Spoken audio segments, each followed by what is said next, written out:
This video shows how to install Yanhua R7F701401 thumb screw fastened interface board. 1. Find the interface board installation area on the instrument according to the visual positioning mark on the interface board. Then remove the 2 screws on the instrument panel. 2. Find the correct positioning holes for D1 to D6 on the instrument. 3. Align the interface board with the screw fastener holes and D5 D6 positioning points. 4. Press the interface board down with your left hand, tighten the locking screw with your right hand, the installation done.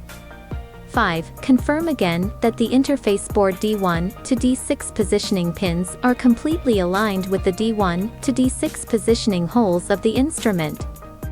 Yanhua MQB interface board has the advantages of compact size, precise pin positioning, easy installation, pin connection is firm and stable, not easy to loosen, and safer data reading and writing.